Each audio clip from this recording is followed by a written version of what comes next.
Tere kõigile Tiina Pelli käsitöökanalilt ja täna ma tikin jälle oma ristpistest pilti paabulinnud ja tikitud on mul valmis vist 86%, kui ma ei eksi. See tähendab seda, et ma olen jõudnud oma tikandiga päris üles äärde välja, enam kõrgemaks see pilt ei lähe. Nüüd on vaja mul natuke veel tausta tikkida ja siis on kõik. Linnud on valmis, oksad on valmis, kõik muu on tehtud. Aga tegelikult mitte sellest ei tahtnud ma täna rääkida, vaid ma tahtsin täna näidata seda, et kuidas ma tikin seda tausta. Nimelt see taust on siis vastavalt instruktsioonile kirjutatud, tuleb tikkida gobeläänpistes. Kui keegi ei tea, siis poolristpiste ja gobeläänpiste on erinevad pisted. Nad näevad pealtpoolt suht sarnased välja, kui mitte ütelda, et täiesti ühesugused, aga nad on tagantpoolt väga erinevad. Ja ma näitan, kuidas ma selle töö peal siis teen seda gobeläänpistet. Et mis vahe siis on poolristpistel ja gobeläänpistel? Vahe on selles, et kui poolristpiste puhul me teeme, eks ole, diagonaalse piste. Tagant pisted jäävad siis sellised nagu tulbad. Siis gobeläänpiste puhul jääb tagumine pool samuti niimoodi diagonaalsete mulineedega kaetud. Et põhimõtteliselt on mõlemalt poolt kaetud ja seepärast öeldakse, et gobeläänpiste võtab ka 3 korda rohkem mulineed. Ma ei tea, kas ta just 3 korda rohkem võtab, aga rohkem kindlasti. Ja siin selle töö puhul on seda arvestatud sellepärast, et neid mulinee lõngasid, millega tausta teha, neid jagub. Ja hakkama siis näitama, kuidas ma seda teen. Ja ma näitan kõigepealt lihtsa osa peal. Lihtne osa on siis selline, kus on sellised read tekivad. Ma edasi-tagasi lihtsalt tikin. Keerulisemad osad on need, kus minu töö peal ei ole need gobeläänpisted mitte järjest, vaid nad on hajutatud tööpinnale ja need muud osad jäävad ka tikkimata. Aga okei, see pärast. Et kõigepealt siis alustan ma siit. Ülevalt toon ma mulineelõnga töö peale ja tekitan siia diagonaali ja viin jälle siia ülesse. Et siia töö taha nüüd jääb, eks ole, see mulineelõng jookseb siit kohast siia diagonaalselt töö tagapool. Aga mul on siin ainult üks ja järgmine tuleb mul 2 on vahet, tuleb siia. Nii, nüüd järgmine samad värvi gobeläänpiste tuleb mul 1 ruut ülesse. Ja nüüd on niimoodi, et nüüd ma hakkan liikuma järgmisel real paremalt vasakule. Praegu ma liikusin vasakult paremale, eks ole. Ma kordan seda kõike, kui ma võtan teise muline paremalt vasakule. Ja kui ma nüüd teeksin niimoodi, et ma tulen siit, hakkan tikkima, ma näitan korraks, eks ole, tuleksin siia, teeksin ja tooksin siit nõela välja, siis oleks tegemist poolristpistega. Sellepärast me nii ei tee. Võtan tagasi selle. Ja teise rea paremalt vasakule liikudes, teises reas ma toon siit alt mulineelõnga töö pinnale ja siit ülevalt viin töö taha. Ja järgmine piste tuleb mul siia.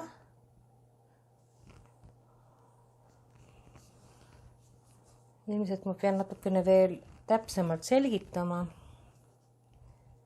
Okei, ma võtan teise mulineelõnga ja katsun natukene mõistlikumalt selgitada. Üritan uuesti näidata, siis mul on vaja nüüd tumekollast ja gobeläänil kinnitamiseks ma teen nii, et ma mõtlen, kus poolt ma hakkan tikkima. Ma hakkan tikkima vasakult paremale praegu. Et ma viin töö taha, töö peale teen sõrme, töö taha siia. Et kui ma vasakult paremale tikin, siis ma toon ülemisest sellest nurgast töö pinnale mulinee ja viin siis nii-öelda alumisest kaugemast nurgast töö taha. Jällegi ülemisest nurgast toon töö pinnale ja kaugemast nurgast viin töö taha. Ja see mulinee, mis mul siin on, eks ole, seda ma nüüd tikin kinni, mingil hetkel ma lõikan selle sõrme sealt ära. Nii, 1, 5, 6, palju mul neid vaja teha on 1, 2, 3, 4, 5, 6, 7, 8, 9, 10 ja 11 korda siis kordan seda.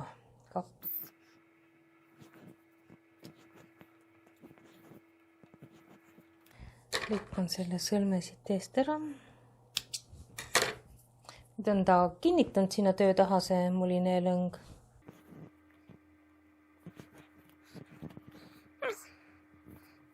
Üksiku mulineega tikkimisega on ikka see probleem, et tekivad sõlmed.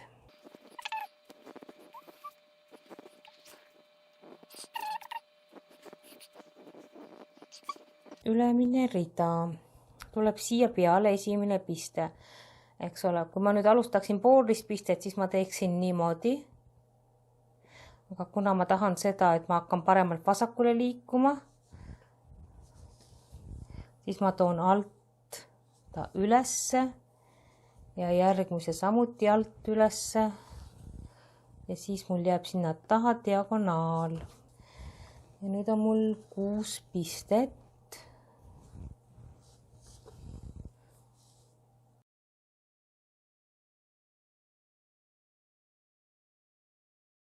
Et kui ma liikusin siis paremalt vasakule, siis ma alustan oma pisteid eelmisest reast nagu, jah. Siit alt. Ja viimase piste mina teen jällegi vastupidiselt, kuna ma tahan minna ülesse. Tekiks sinna kõige viimasele tugev murdumisnurk alla, siis ma teen ta vastupidi.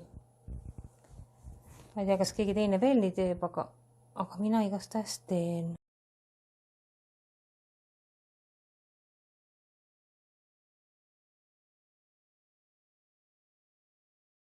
No vot, ma ei tea, kas sai enam-vähem selgeks või on vaja veel natukene, tõenäoliselt gobeläänpistest tuleb eraldi videoga teha. Et aga umbes te kujutate ette nüüd, mismoodi ma seda tausta tikin. Aga see on siis selline lihtsam variant, kus on tõesti, ma katan kõik read ära, et ma liigun vasakult paremale ja siis paremalt vasakule, vasakult paremale, paremalt vasakule. Aga et kui seda tööd vaadata, siis on mul ikkagi väga palju sellist tikandit, kus mul ei jookse ta nii-öelda ridade kaupa. Ja siin tuleb natukene mõelda, sellepärast siin on mul samamoodi tehtud gobeläänpiste. Gobeläänpiste asemel tehtud poolrist piste, et näidata, et nad jäävad eri kaldega ja eri moodi töö peale näha. No näete, siin on näha, ma kohe leidsin ühe. See koht. Et need on siin gobeläänpisted ja näete, see siin on selline piste, kus ei ole arvestatud seda tugevat murdumisnurka, on poolristpiste, siit tuleb siia mulinelõng ja ta jääb kohe natuke teise kaldega töö peal ja mitte midagi ei ole siin tegemist oskustega, lihtsalt ta jääbki teistmoodi. Ja kui nüüd teha vaheldumisi see töö nii gobeläänis kui poolristpistetes, siis ta lihtsalt ei jää nii korrektne. Et igaüks siis vaatab, kuidas ta tahab seda tulemust saada. Ma üritan siis seletada veel kord, kuidas ma neid gobeläänpisteid teen. Et põhimõtteliselt, kui siin on gobeläänpiste ja siin on gobeläänpiste, siis reegel on selline, et 2 pistet ma ühendan oma vahel kõige kaugemat teed pidi. See tähendab seda näiteks, poolristpiste tekib siit, kui ma teen tööpinnale siit ja töö taha läheb mulinee ülevalt alla, tekib selline tulp. Tööpinnale, töö taga, tööpinnale, töö taga. Siis gobelääni puhul ma toon siit ta tööpinnale, viin siit ta töö taha ja näete, need 2 pistet, see auk siit ja see on kõige kaugemad augud. Ja ma viin töö tagant ta tööpinnale kõige kaugemast punktist. Siis tekib kõige teravam murdumisnurk. Eks ole, tööpinnale, töö taha, tööpinnale, töö taha. Sellega on nagu lihtne, eks ole. Nüüd, kui on nüüd siin tikandis sellised kohad, kus need gobeläänid on hajutatud tööpinnale, siis ei tahaks ju teha iga kord sellised pikki lõngade, jätta pikalt lõnga sinna töö taha. Ja sellepärast ma alati ennem võtan mingisuguse osa sellest skeemist ja käin ta mõtteliselt ja loogiliselt läbi. Näiteks võtan sellise osa siit ja seda ma tikiksin niimoodi, et ma alustaksin siit, tulen siia, siia, siia. Nüüd tulen siia, tulen ülesse, tulen siia ja siia. Sellise mõttelise raja joonistan endale ette. See võtab alguses aega, aga siis, kui pool tööd on valmis, siis läheb juba ilma eelneva mõtlemiseta see. Aga üldiselt ma paberskeemile nagu reaalselt joonistasin need rajad ette, sellepärast mõned kohad on siin päris keerulist, et seda rada siia teha, et kuidas ma teen, eks ole. Et natuke peab mõtlema. Nüüd, mis siin oluline on see nüüd, et jällegi, et pisteid oma vahel ma ühendan kõige kaugematest punktidest. See tähendab seda, et ma toon siit tööpinnale, siit töö taha, eks ole, ja siit tööpinnale, töö taha. No siin on lihtne, siit on tööpinnale, sest nende kahe piste kaugemaid punktid on siit alumine ja siit ülemine. Et kui ma siit viisin töö taha, siis siit ma töön tööpinnale, siit viin töö taha ja nüüd on niimoodi, et selle piste kaugem punkt on küll see, aga kuna järgmine piste tuleb mul siia, siis siia mul ei tekiks üldse mingit teravat nurka, sellepärast ma teen niimoodi, et sellel juhul ma toon siit tööpinnale, siit viin töö taha, siit on tööpinnale, siit viin töö taha, siit viin toon tööpinnale, siit viin taha ja tõenäoliselt ma teeksin niimoodi, et selle piste ennem, et siit viisin töö taha ja siis siin on mul jällegi, mul ei ole väga suurt valikut, et mul tuleb jällegi kuskil selline poolteist piste teha, et kui ma siit toon tööpinnale, eks ole, siis siit ei jää väga suurt teravat nurka. Viin töö taha, tööpinnale, töö taha. Teine variant on see, et ma viin siit töö taha ja toon siit tööpinnale ja siit viin töö taha, tekib siia poolteist piste. Et mul lihtsalt ei ole siin varianti. Nii, viin töö taha. Nende kahe piste kaugemaid punktid on see ja see. Aga kuna ma siit lähen ülesse, siis ma teen niimoodi, et ma viin siit töö taha, toon siit tööpinnale, viin töö taha, siit on tööpinnale, taha, pinnale, taha, pinnale, töö taha, tööpinnale, töö taha. Ja siis jäävad need nurgad, need maksimaalsed murdumisnurgad igale poole praktiliselt ja pisted jäävad hästi ilusad ja ühtlased.